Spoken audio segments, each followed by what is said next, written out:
huge thanks for coming up. August is, especially at this weather, we are fighting against shashliki and swimming in Jurmala. So huge appreciation for you to come and challenge yourself, learning something, socializing. So yes, a big round of applause for each and every one of us.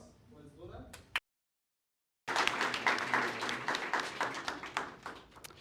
Yes, so my name is Vyacheslav. I'm the CEO of Jurijs, and I will be your host today.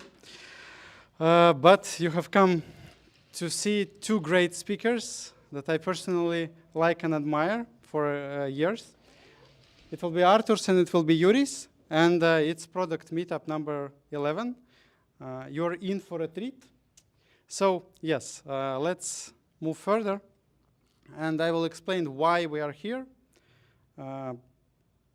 We were searching for a long time a community that we could join and we could listen to smart people saying something about product, about business, about how to do things properly, not to fail by ourselves. And we couldn't, so we decided that we should do it ourselves. And for more than 2 years we are doing that. There were different iterations. We did it as a product, as a development, but now we think we have found a format. And the most important, it's not just two smart guys came and shared some knowledge with you.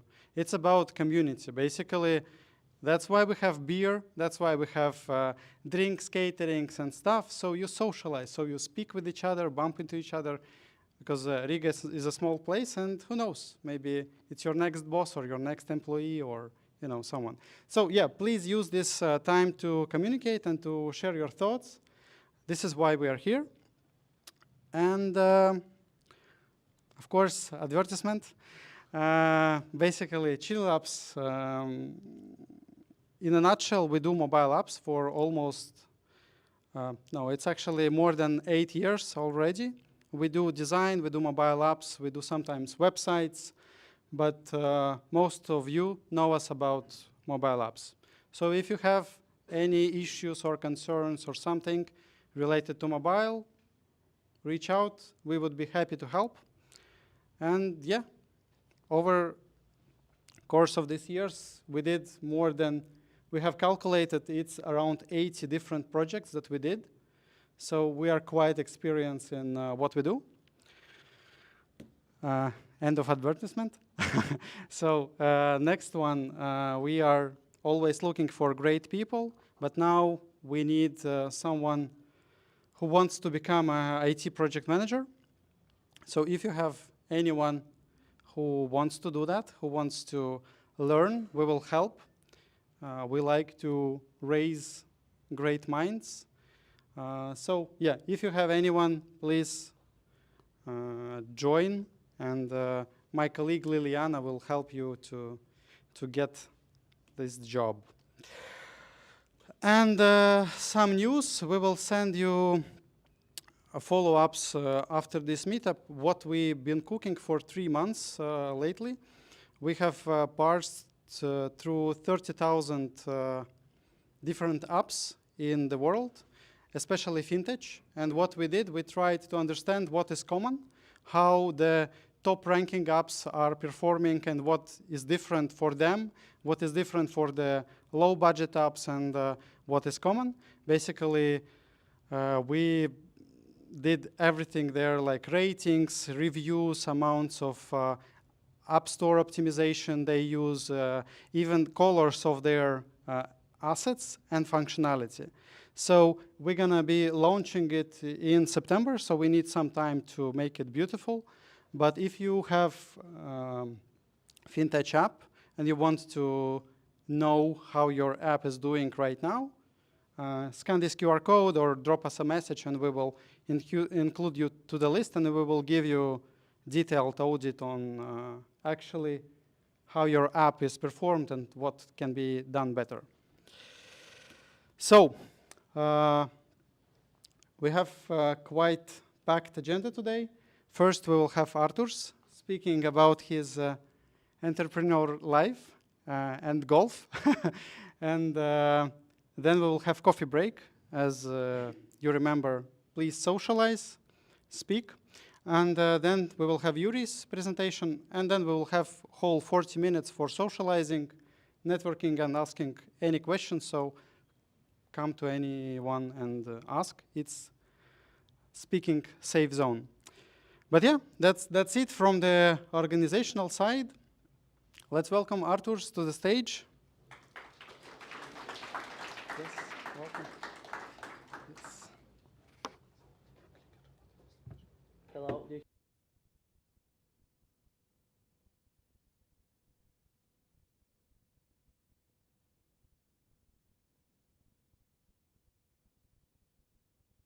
Altero, I co-founded Altero. Then after 8 years, we grew up.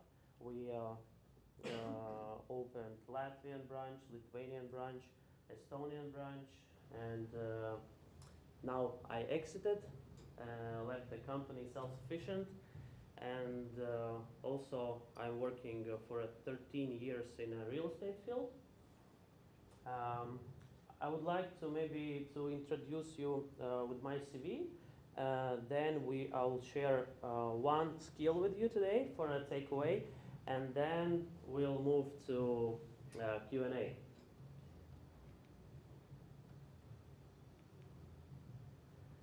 So this is my CV. I started my career in 2010. I was Forex trader. Back then it was quite trendy to be Forex trader. Now Bitcoin trader is even more trending. But I was a Forex trader. I was working in a Forex brokerage company. Then I started my studies, bachelor's, master, and PhD. During my studies, I was working as a commercial real estate broker. Then I was working as an investment real estate broker or advisor, and then I started PhD. I won money for PhD studies, but I didn't finish it. I gave them back those money, and I started to work in a bank, in a big bank, local, like on the Baltic level local bank. I was head of mortgage loans there. And then I understood that bank is maybe not for me. It's a bit too boring. So everything is too boring and too slow for me. I had a lot of ideas, but you cannot push through your ideas because organization is big and it's a bit hard to push all your ideas what you think. Then I founded Altero. Altero is a Latvian company which have a branch in Lithuania and in Estonia. All three countries are profitable. Altero is consumer lending brokerage platform where customers can meet banks in the one platform, and then they can compare all loans together. Altero results, I guess, during whole career, I guess there was 300 million issued through Altero. Now it's even more, but I don't know exact numbers for this year. So yes, in 2019 we established Lithuania. 2020 we established Estonia, and in the same Altero, we also established insurance brokerage. It is pretty much the same like we are doing in loans, so you can go and you compare all different types of insurances into the one place. And then I exited, and now I'm planning a new startup. Today I wanted to speak about founder skills. Probably a lot of different skills you need to have to do your startup, but and maybe everyone is different, and everyone can tell that you need 10 skills or 100 skills, and skills can differ because of the person. But for today I took one skill, which for me, I think that this is the most important skill. So you should be flexible, because when you are starting your business, you don't know what will happen. So you should be flexible and you should be able to adapt to the market situation, adapt to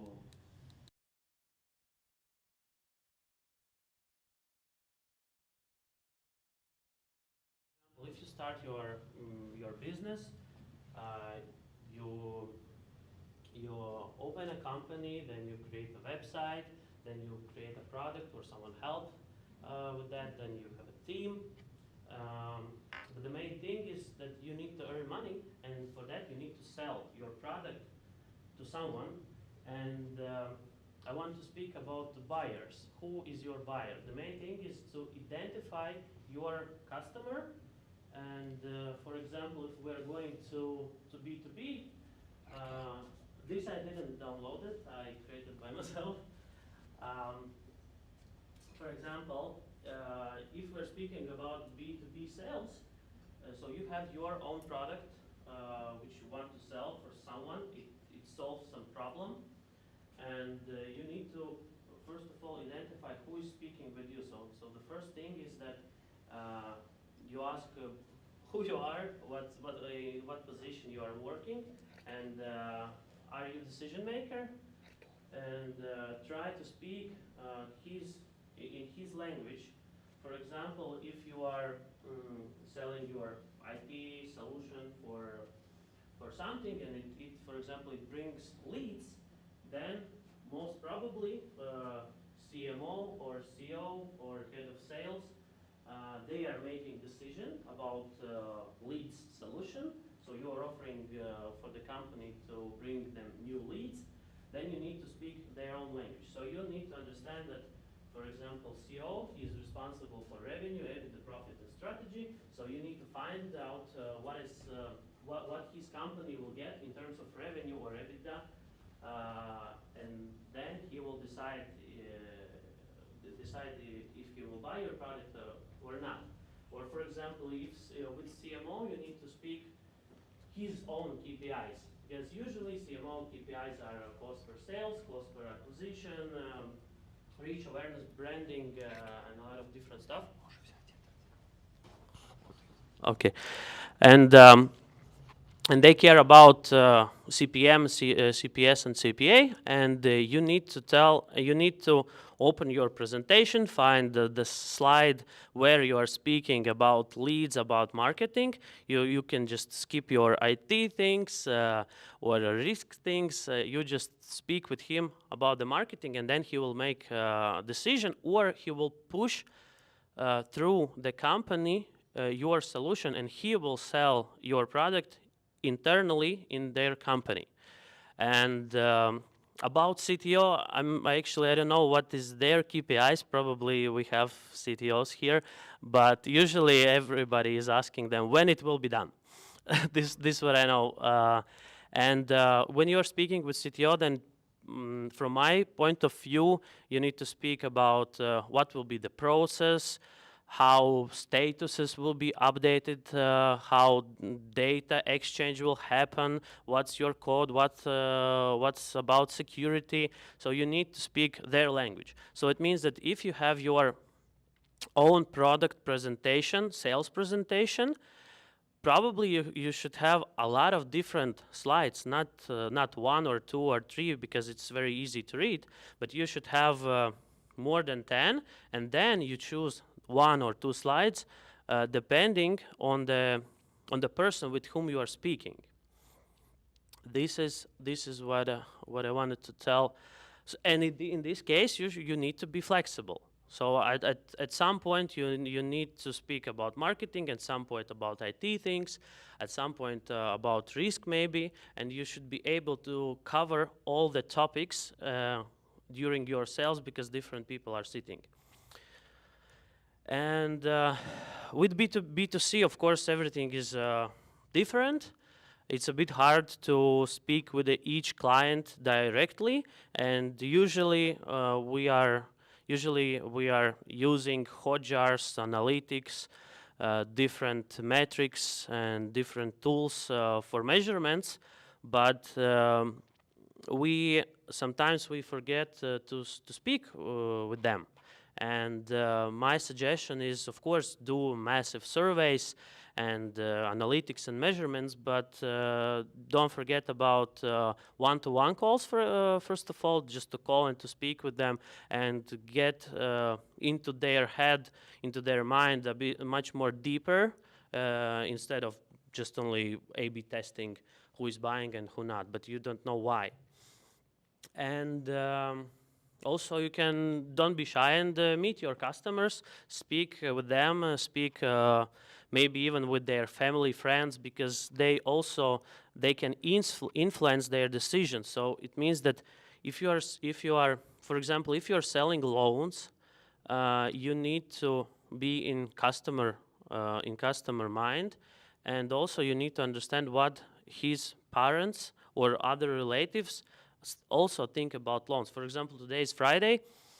I spoke with one client, just an example, and he told, okay, let's sign agreement in Monday. But maybe Saturday or Sunday, he will meet his grandmother. Grandmother will reject this, and then your deal will be cancelled. So it means that when you are speaking with your client at Friday, you need to cover questions which can be asked from his relatives during next few hours or few days. So you need to answer on those questions before. So during today you need to answer, and when they will ask him questions, then he will answer the information what you told. Then the probability of the deal is much higher.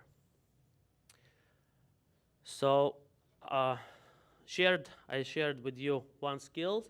As I promised, it was flexibility, so you should be flexible, especially with B2C customers as well. You should be flexible. You should think how they are thinking. And the next part, I wanted to share my experience about golf. I started to play golf this year. I'm not very good at it yet, but I'm on the way. I spend a lot of my time on it during this summer. And I understood that you can identify people during your golf session, or maybe your tennis session, or maybe other sports. But the golf, from my point of view, was the best. I recognized people. For example, this is the situation where 4 golfers are going on the golf course, and they need to search, all of them, they need to search ball somewhere in the grass, but one guy, he's saying, okay, it's not my problem, I'm moving. So, and what it means, like for me, it is the same life situation, and this can happen with in the business as well. So for example, if you are thinking about your startup, you are trying to find a team or founders, you need to know much more about them. So it's not enough just to sit on the table and agree or drink few beers, maybe, or much more beers or golf. And this was the one situation. So for example, one guy, he will tell just, okay, it's not my problem, and the same can be in the business. And then your business will have a lot of problems. Another situation where someone is yelling on everybody is around. This is ball problem, greens problem, your problem. Everybody is fault, but not him. And the same again can be in the business. So try to connect those things and don't close your eyes when in life situations people are acting they act in one way. So don't think that in business they will do another way. Everything is quite connected from my point of view. This guy, he don't like his equipment, so this is a equipment fault. And about quitting. I was in one situation that we were playing golf, and we were four people on the golf course, and one guy, he came with his wife. His wife was quite new in the golf, and she was not very good, and she always delayed our time, and me and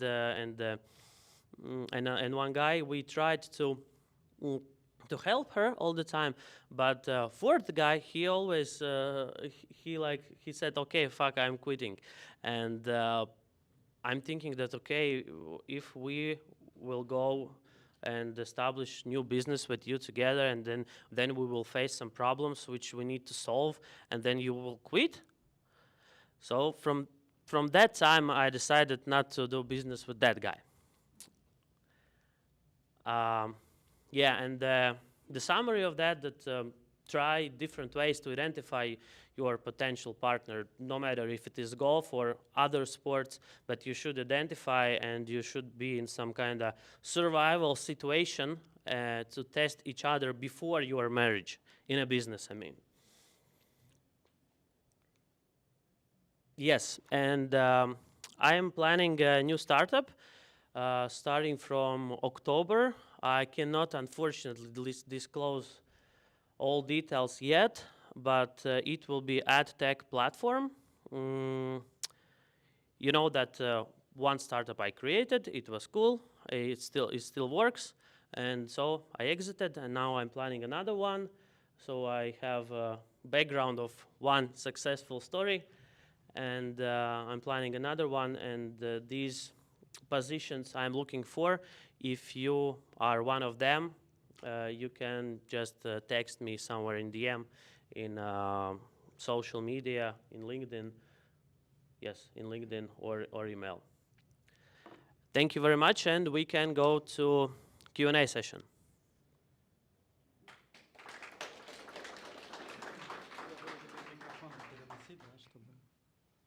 Okay, questions? Oh, yeah. In case of quitting, why do you not think that sometimes it's better to kind of left everything behind and start something new if you see that there is no chance to develop it? How much you need to spend on it to understand when nothing will happen in this case? Of course, if in business you are for a long time together, and this is not your first situation, then I don't know, your business is not performing for 2 or 5 or 6 months, then you can start to think about that maybe you need to close it. But I mean that if you are just starting, and at the very beginning, with the first, I would say, I don't know, circumstances, you are quitting, then probably, from my point of view, I assume that it will happen again and again. So that's why I don't choose this kind of person as my partner. Yeah.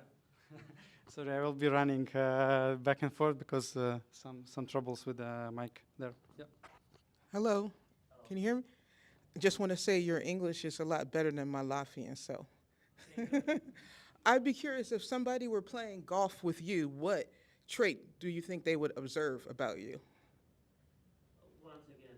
So if someone were playing golf with you, Yeah. what trait would you want them to observe about you? Can you translate observe? Can somebody? Like, что они у тебя видят? How they see me Uh-huh. as a player? Yeah, what would they observe about you? I'm curious. Yeah.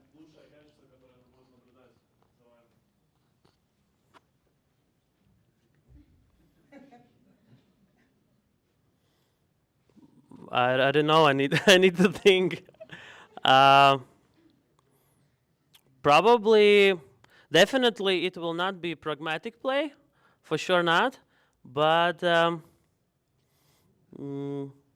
maybe that I accept bad days and bad shots, and then I can move forward.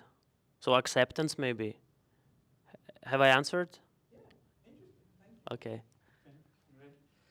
Great. Any more questions, guys? Girls, yes, we have two more. Okay, let's start with you then. Hi, thanks for presentation. Why did you quit Altero? I exited. Why? 8 years.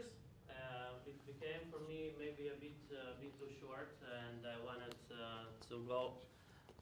Became for me the main thing is that 8 years, and for me it became that like I know everything what will happen. So each year we have the same meetings, we have the same problems, and there were no startup things what happens around. We became a scale up, I guess, and for me it was a bit maybe too easy, or there were no big problems anymore, and there were no big things with what you need to fight, and the third thing is that I wanted just to mm, try something else, challenge myself. Can you do another one? Maybe it was a lucky pick, you know. We have one more. Yes. Many people probably perceive Altero as success, local success, and you mentioned in your presentation about being flexible. It is important, like in any startup, and maybe you can name some more key success factors which were on your way. Maybe it's team, maybe it's your background. I'm running. You mean where flexibility played a main role? No, what were other factors you see were key to your success at Altero? Right time, definitely right place, right team, because all people who started from the first day, they are still working there. I guess that without team, it wouldn't happen for sure. And yeah, other factors are team and right timing. And of course, we were not afraid, I guess, to invest in the marketing, because I see a lot of small startups. They are a bit afraid from investing in the marketing. If we're speaking about B2C marketing and mass marketing, then you should just go and that's it. You make a decision and do it. But a lot of different people, they think that they can spend, I don't know, 10, 15, 20,000 and it will be enough for mass market. In B2C segment, you should at some point you should gamble in the marketing. I mean, of course, everything is kind of counted. We have a lot of different metrics, but still, if you are going on TV or on radio, on billboards, then it is some kind of gambling.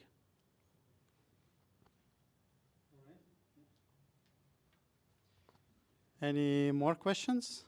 We have time for one more. Yes. How fast do you want to be cash flow positive with your new startup? That's actually a great question. Definitely in the first year of operations. In my calculations, it was 7 to 8 months. But of course, it depends how much money we will spend. I guess that about revenue side, I'm pretty much sure. But when we will be cash flow positive, it depends. Are we going to take 10 employees from the first day or one by one? But yes, first year, 100%.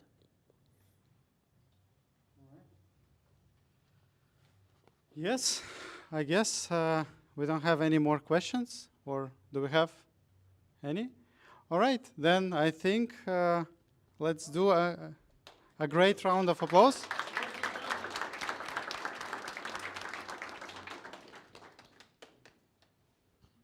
Thank you. Okay, thanks, Artur. All right, so now We have a small coffee break, and we're gonna fix microphones. Meanwhile, you can enjoy some coffee, tea, drinks, and socialize.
Okay, so I see everybody socialized. That's awesome job.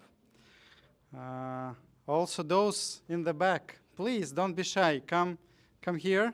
The front row is absolutely free. Okay, I see. Don't go all at once. All right. So, yeah, we have Jurijs' presentation. Welcome.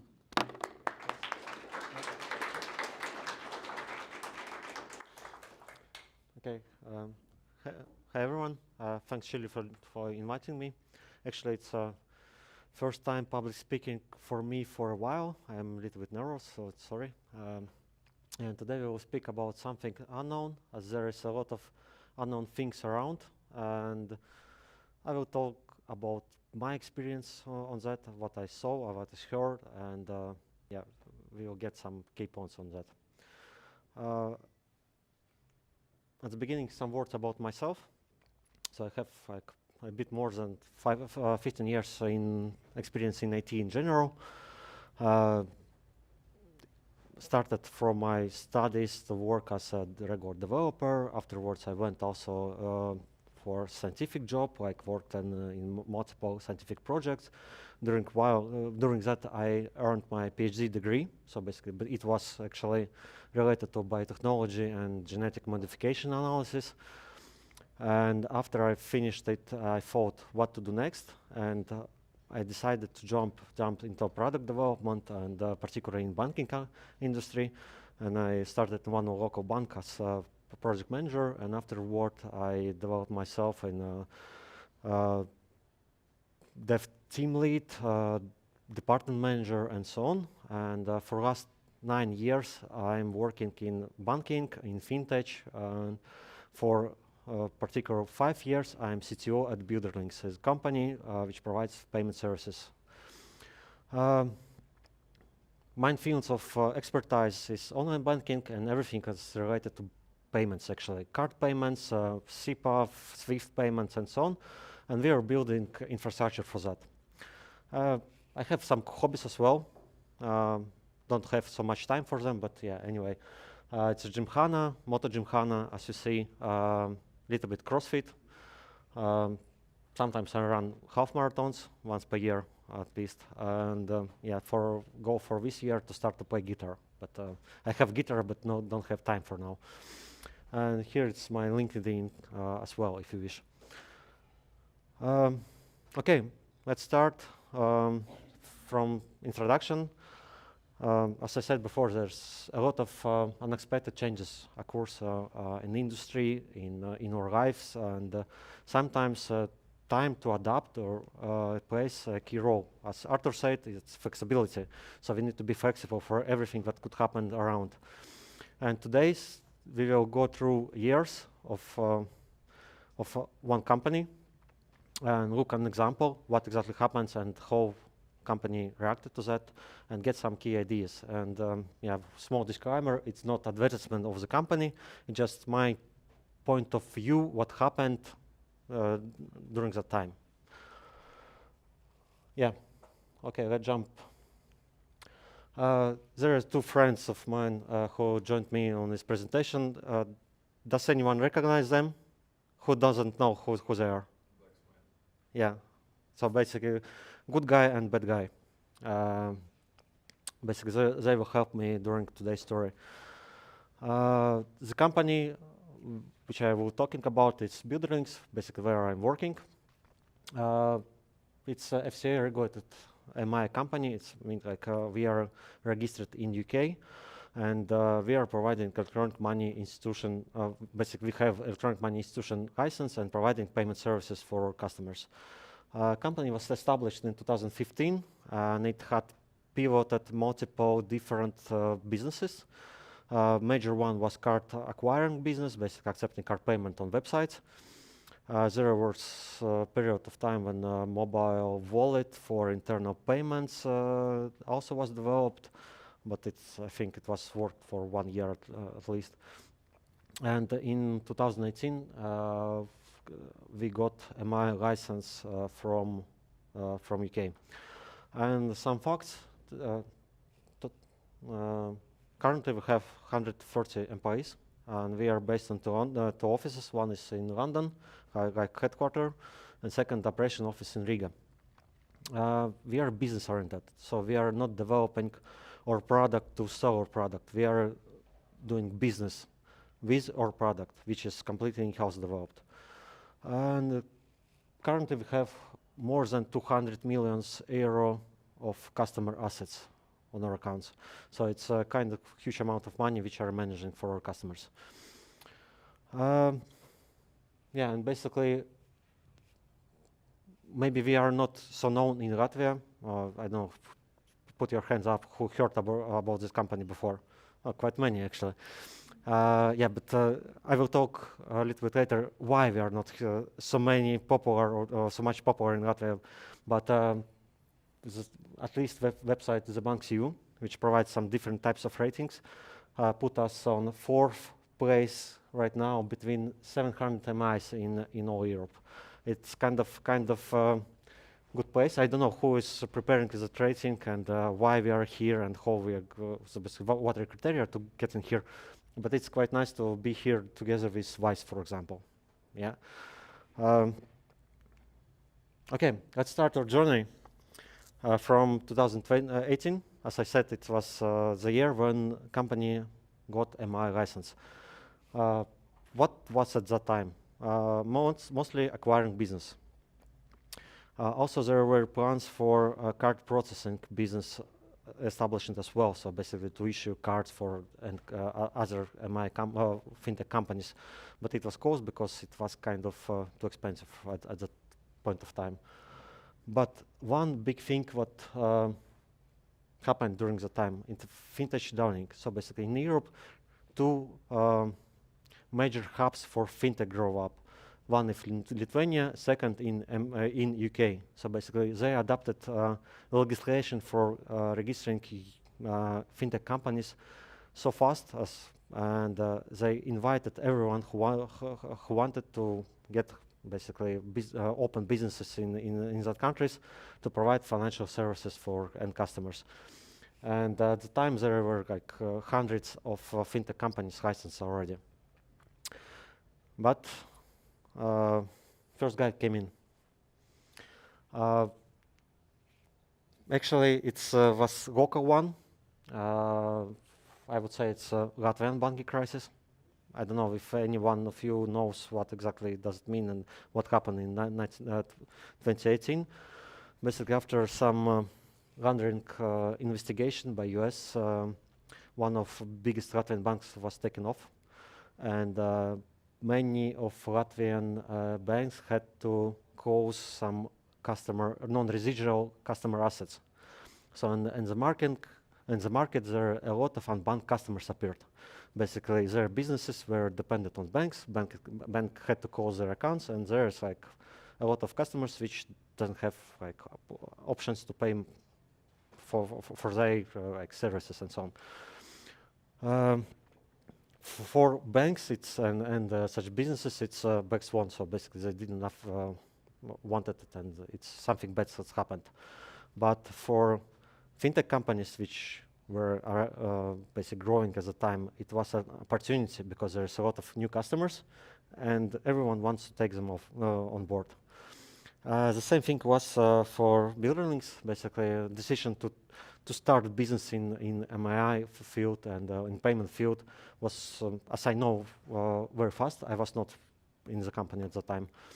But our basic decision to build new payment solution, basically the time from decision to build and exactly to launch it took 2 months. So in 2 months, the company launched a new payment solution and started to provide services to end customers. And on the 1st of May of 18, company got a ML license. On the 3rd of May, a company executed first external customer payment. In July, we connected to SEPA network to start sending payment automatically. So basically for end customers. It was like 3 months period of time when we basically 5 months period of time building solution for 2 months, and then 3 months more to get into SEPA and start providing payment services directly to customers. And a couple of key points here.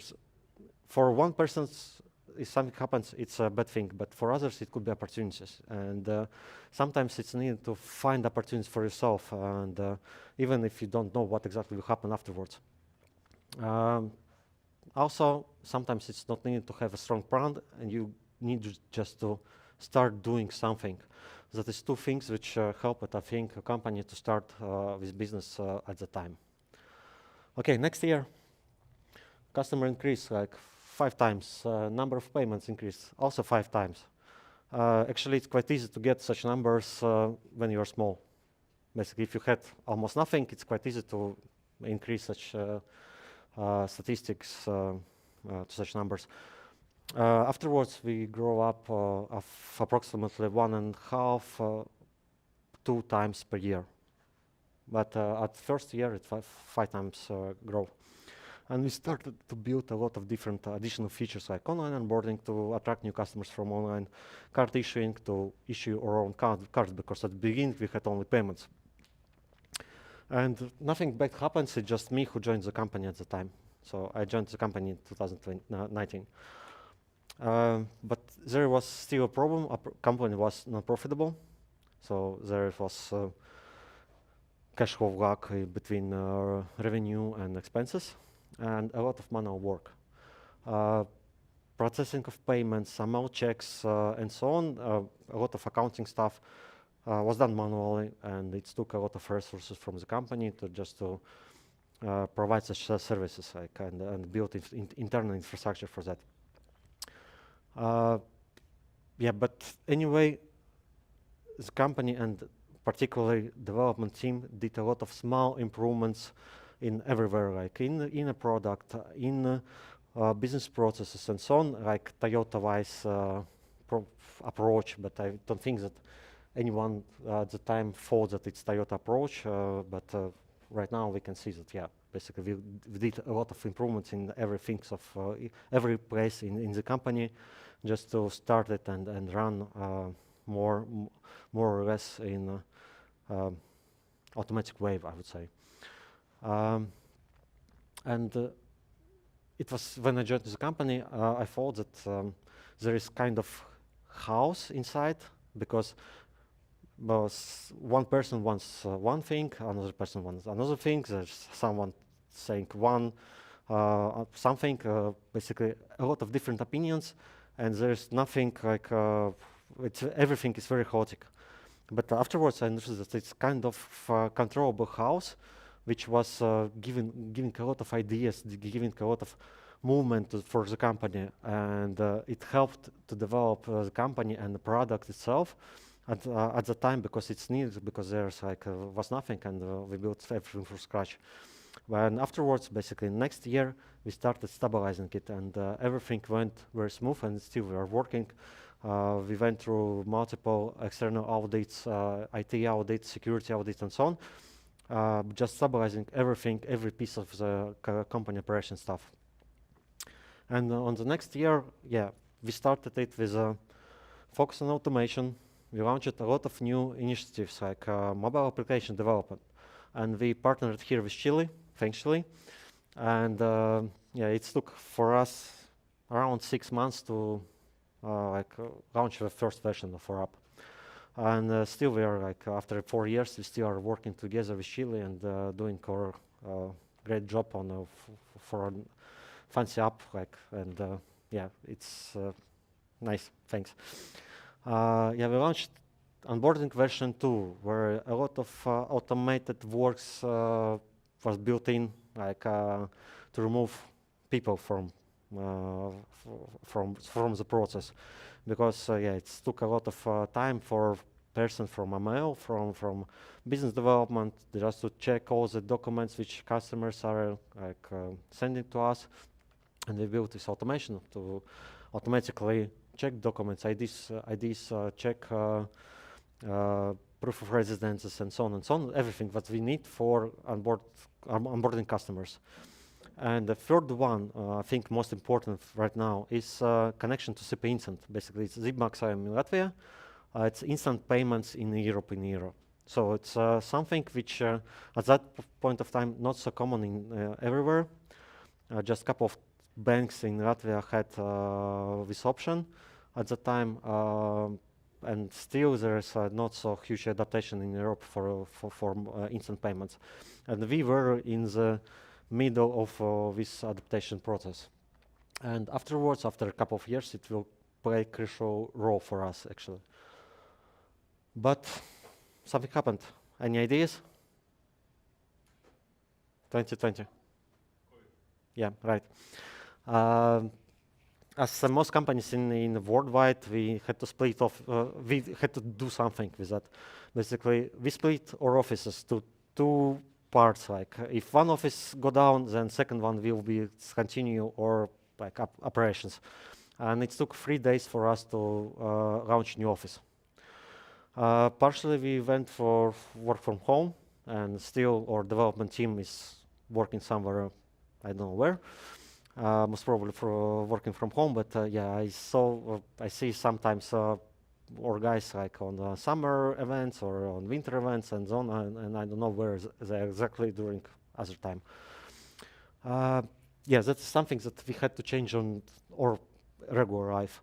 But other a lot of changes initiated, like new features we started built in. Additionally, we had to adapt to that. So we had to learn how to work remotely. That is one thing, major thing for development team at least, which we learned, and we went also through took stages of team development again. So basically, and from business perspective, a lot of changes in supply chains worldwide. So e-commerce started to grow up, and companies which didn't change themselves for e-commerce died, others survived, and the demand on payments increased during the time. And basically that allowed us to go through break-even during the summer 2020. Basically, we went through operational break-even at the time. So it took approximately 2 years to doing that. One more thing which happened during that year, it's Brexit. It was not something unexpected, because everyone know already about 4 or 5 years about that. So one thing which left unknown, will it be hard Brexit or soft Brexit? We did nothing about that. We hope that it will be soft, and we got information about just 1 month before it really happened, I think. And yeah, basically we didn't have to change anything in our product or in business. The one thing that we lost is passporting rights in EU.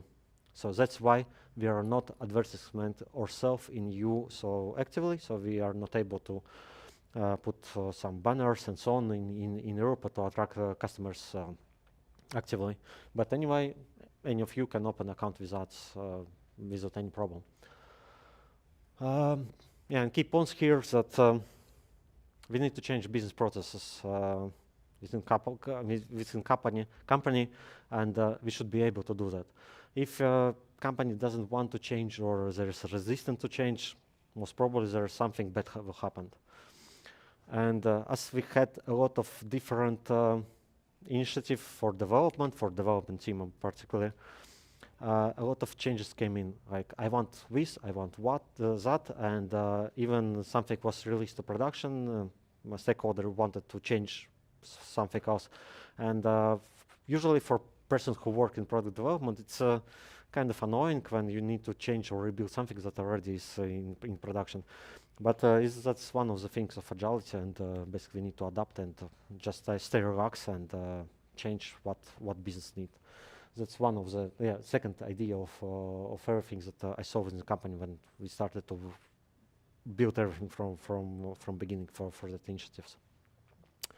Okay, basically next one, 2021, recovery of economy. Everything started to grow again. Like a lot of businesses started to grow, and we also decided to invest into or payment infrastructure. We connected directly to SWIFT. We developed deposits product together with one of our partner bank. We launched fintech directions offering core services for fintechs, forex exchange, virtual cards, and so on. A lot of different stuff which provides our customers opportunities to grow up their businesses as well. And basically nothing particularly bad happened. It's just regular good year. We were growing and nothing bad happened, but still at the time proportion of B2B and B2C customers was on B2B side. We had approximately 80% of B2B customers and 20% of B2C. And after a short calculation, we thought that somewhere this segment is not so developed. And we partnered with MasterCard on the Price Has Planet program, where we basically sponsored planting trees in Africa when new customers is onboarded on our services. That was a big program of MasterCard, and we were part of it. And at that time, we basically relaunched our B2C customers product. And yeah, as I said, we did a lot of payment infrastructure as well. And key points here, sometimes even we have some part of some segment, customer segment, it could be undeveloped. So, and we need to carefully take a look on different parts of our customers, understand where we can jump in and develop ourselves. So right now we can see that our B2C customers are 75% of B2C customers and 25% of B2B. Of course, revenue is different. Still, it's 80 to 20, like 80% of B2B customers' revenue. But anyway, there's our market share on B2C is quite bigger than it was at the time. And also, yeah, we need to develop infrastructure for that. Okay, next year, 2022. Yeah, we're just working, extending our services. Again, we are investing in our infrastructure. We did Google Pay, Apple Pay. It's together with Chile again, and it took again 6 months, I think, for a full project. We launched biometry for 3DS payments, basically when you accept payment by card with your mobile app. We launched cashback and virtual IBANs for fintech companies. But again, something happened. I think everyone understands what exactly. It didn't affect us directly, but changes in geopolitics and sanctions still were in place, and we had to adapt to sanctions because very strict rules how we can provide our services to customers were in place, and nothing was changed in the product itself, but a lot of internal business process had to be changed just to adapt to sanctions and everything what happening around. Second thing what happened, it's ECB started new monetary policy to fight inflation and increase the Euribor. I think every one of us who has some loans know it, feel it, like something bad. But for banks, they got additional profit from that because they put this Euribor, increased Euribor to customers. We are not doing any loans and so on, and we could not directly get anything from that. But we found legal opportunity to place some customer money on the safeguarded deposits in big banks in Europe. So basically, customer money is completely safe, but we could place part of the money from our cash to deposits and get additional revenue. That was great for us. Same thing did a lot of, but most of banks on a lot of fintechs doing the same. So you basically can get the same thing from Revolt right now, get also additional money for yourself. You could, yeah, basically, as I said before, last year before we launched deposits for customers, but we were not earning for that. But currently, here we getting additional revenue from this situation. And third one, we saw number of customers, which increased. Basically, if incomparable to regular months before, basically new inflow on new customers increased like 10 times. 10 times. Apparently, most of them were fraud customers from different countries, from Europe, with fake IDs. Afterwards, also with some AI-generated faces and so on. And here we had to change our products and processes to find fraud customers who are getting in-house, because we were overwhelmed with queue of new customers who had to be onboarded.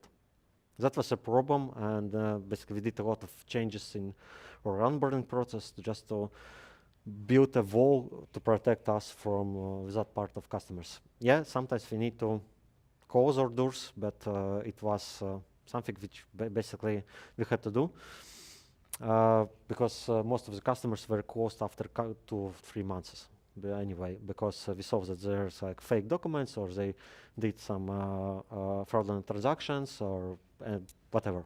Yeah, but basically we think for customers, added additional input, but most of them were fraudulent. And keep on that everything could completely change. Basically, it's just a question of flexibility, how flexible we are for that, and how fast we can change and move forward. And sometimes such changes which we should implement are not strategic ones, and sometimes they are just firefighting with something that already happened. Same case of fraud, we just had to fight with the situation, and basically did a lot of changes because of that. Okay, next year, 2023. Do you remember about the incident I said before? Here it comes, open banking. Actually, it started in 2018 when PSD2 directive came into place, which allowing third-party providers, external companies, to access customer bank accounts to initiate their payments. I think every one of you had used it when you're paying utility bills or paying something for internet stores, where you're just selecting your bank and putting smart ID on something, and just paying directly from your bank account and not by card. At that time, a lot of big players came into place, like so-called integrators, who integrated like most of the European banks into one system, and started to provide such services for big merchants, where basically merchant could place one widget on their website, and customer could select for the bank from one of the 1,000 banks already integrated here. Usually in Latvia, you can see only 5 banks available for choosing the payment. So, and we offered a joint product, like settlement account within us, with such open banking integrated widget, and actually it worked fine. Yeah, I will show on next slide how it worked. And additionally, we developed also a lot of different additional features for payouts, like basically automatic payouts, where you can just integrate or API in your EPR or accounting solution and make automatic payment and so on, and a lot of different other functionalities. But yeah, actually it was a good year for us. But what could go wrong? Okay, it's written here already, but yeah, we saw increase on payments. Actually, during a year, we did 10 times more payments than the year before. And it was a problem. Everyone was happy, additional revenue stream, like we are getting money, we are doing a lot of payments, everything fine except technology. And basically my department had to feel it on our skin basically. We were not ready for such growth. And if everything was, his system was developed from scratch somewhere here, and it was ready for some part of increase during a time, and during the time we were doing a lot of things to improve ourselves, but here we were not ready for such jump. our database was slow, so basically we had to upgrade our instances and so on. We did a lot of refactoring of our source code for processing payments. Yeah, basically a lot of things for us as development team. And sometimes, yeah, key points from it, sometimes products need to be scaled. And if you are using all technologies, sometimes it's not possible to scale in such manner which is needed. And we are trying to use all the time the latest technologies which are possible. Second point, actually, for us it was problem. For our vendors who helps us to provide payment services, it was problem as well. And we saw days when they were down because of our traffic increase. And basically that was kind of problem for us as well, because yeah, nobody was expecting such increase in traffic. And so key point is, don't try your vendors. Check, are they able to scale with you or not, because it could produce some problems afterwards. And if you are growing, not always such growth or uncontrolled growth is good, because if you don't see bottlenecks in your product, or systems or business processes, it could like make worse than it was before. Yeah, and here we can see that, yeah, during last year we processed like 4 and 7 millions of payments, and this year we processed already 3 millions, and potentially it could be 6 or 7 millions during this year. Okay, last year, 2024, yeah, we are as usually developing ourselves.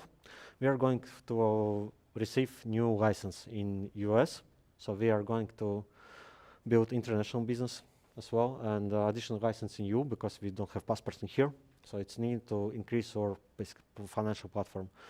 We are launching our additional features like our own open banking services. So year before we partnered with big players on the market.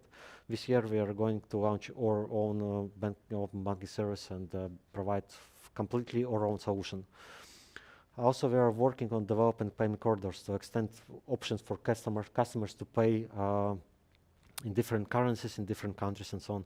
And some other features like vaults, which was released like a couple of weeks ago, like where you can get additional savings on your accounts and so on. But there is a list of huge things which we did during this year. And particularly, it was a good year for us, at least now. So we don't know what exactly will happen to tomorrow.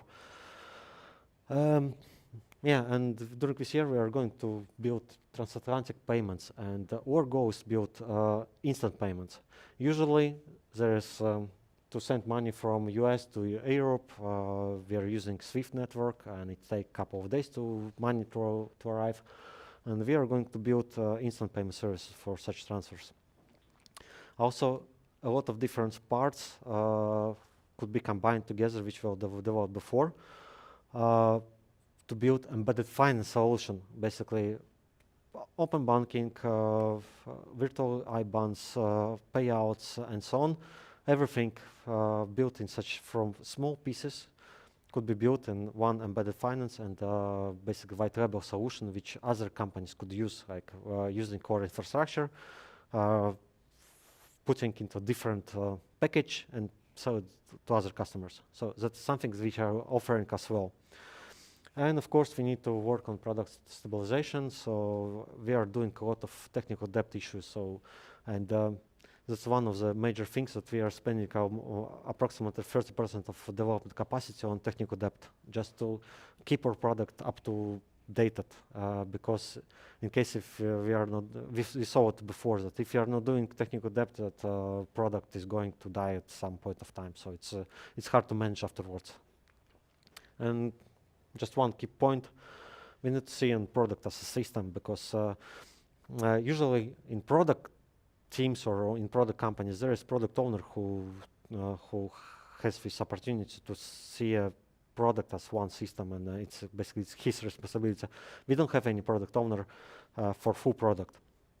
We have a lot of stakeholders and so on, and we are as IT and development team, we are doing such things. We are thinking about how it could behave as a system, and how everything, like every features are built together to put one major picture and one major system to provide like for customers.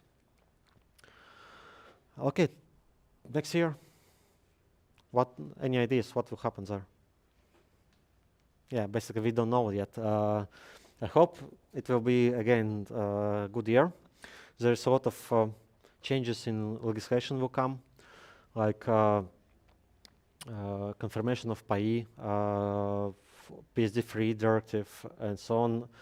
Most of them are tended to fight fraud cases, and there will be responsibility for payment companies to return money back to customers who were like fraudulent taken. So there's a lot of changes in legislation which we will need to adapt, but I don't know how, because I'm too lazy to read everything before it basically comes into power. Most probably I will do it in last year or next year. Just a short summary. There is turnover basically by years.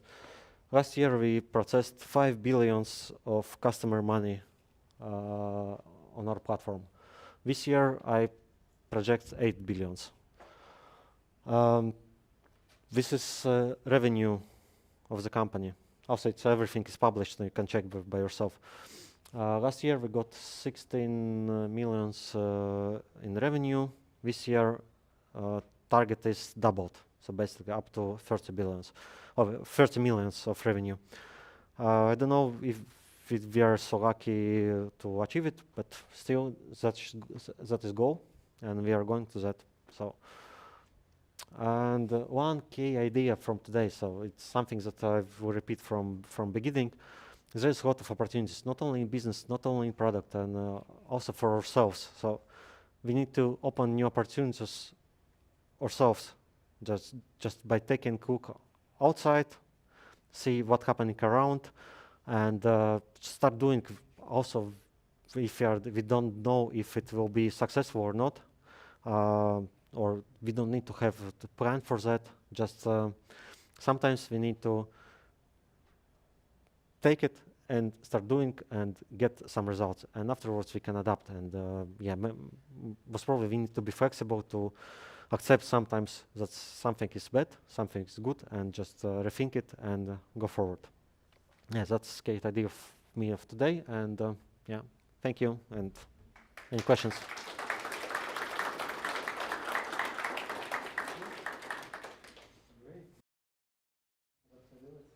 So, Yeah. do you have any questions? Yes. Hi. What about AI? Do you use it, and what's your expectations, and how do you see that AI will change your systems, your processes? Mm-hmm. Thank you. So our own vision is to bring everything on AI. I don't feel that we are still yet. We are using AI in some part of our systems, like for AML checks. There's some part of it is based on the AI. Currently, we are launching service desk or support center on AI based, like where you can talk with a chatbot, for example. But it's not. There is not so many use cases for us to bring it into place. We are experimenting right now, and basically we have series of workshops on building AI solutions and how we can build it, and we are thinking about examples how we can utilize it. One is customer scoring, for example, fraud detection, and so on. And that's potentially places where we can build it and use it, but currently we are not here because it will take some more time to adapt these technologies. Of course, there's options we can reuse it. Additional option is for customer onboarding, when customer onboarding also could be taken through AI solution chat. Basic customer could chat with someone and request additional documents and so on. That also we are thinking right now about that solution, but most probably it will be next year. Yeah, but we are going into that, but we are not yet. We have one more. Yes, we have actually two. All right. Thank you for sharing. The question compared, for example, because you're putting yourself like a neobank, right? Compare it with Revolut because, for example, they develop so much investment service, right? You not. They also provide a crypto service, like kind of crypto service, right? Another payment organization provide such service. Why you not doing this? Okay. Great question. And by the way, next question. Yeah. Compared with this, new crypto legislation, how can affect your business? I mean, because it's make easier, you know, the payment in general. Thank you. Okay.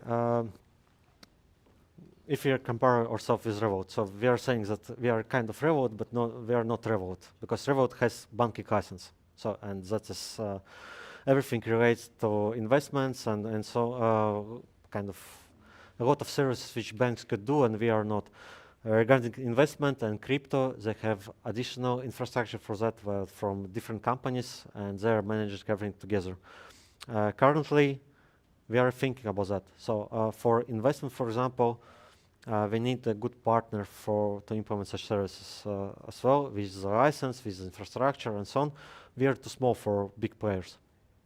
We are looking into it, but most probably it will come also in next year.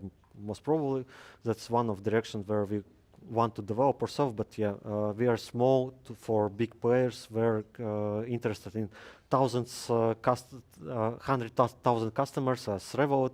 We are not so big for customer-wise. Crypto, we are going to launch it.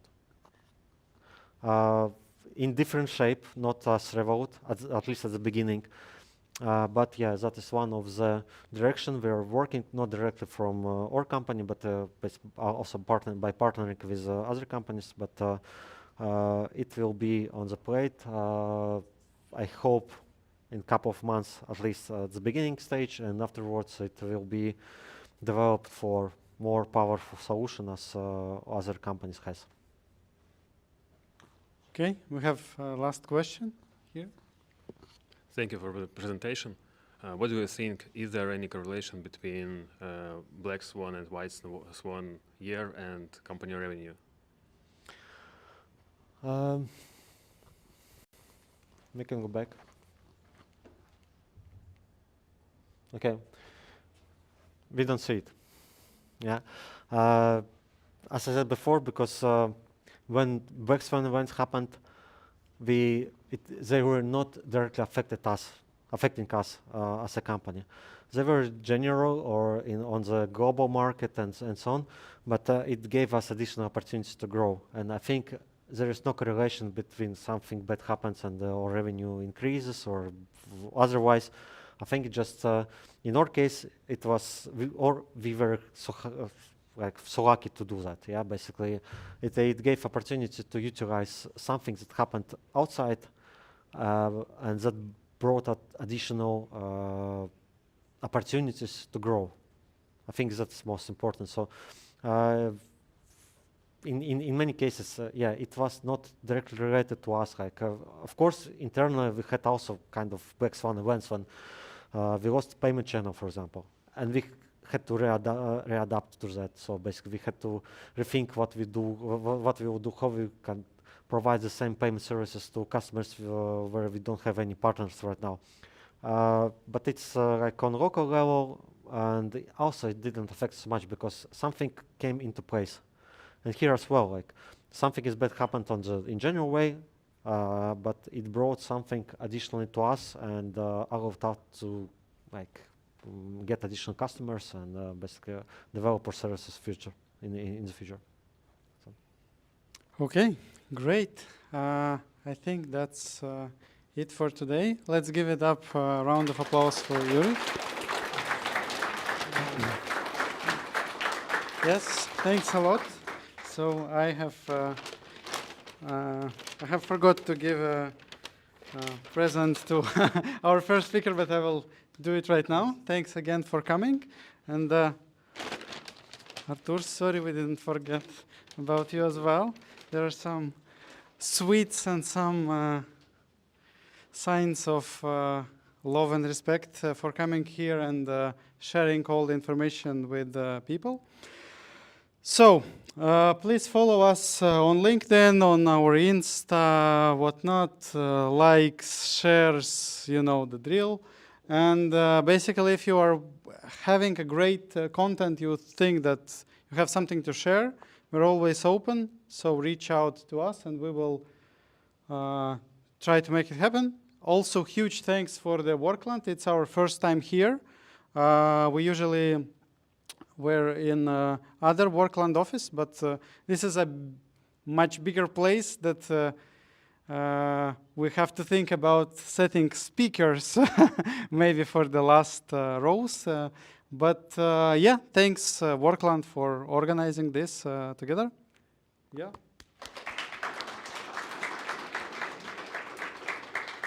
And yeah, one more last QR code. If you have any ideas, you didn't like anything, or you want to say something bad, this is the format where you can do that. We will try to listen. We will try to improve. So yes, hope that you enjoyed. And basically that's it. We have around half an hour to hang out, to chat. There is still beer. There is still coffee. So yeah, thanks for coming.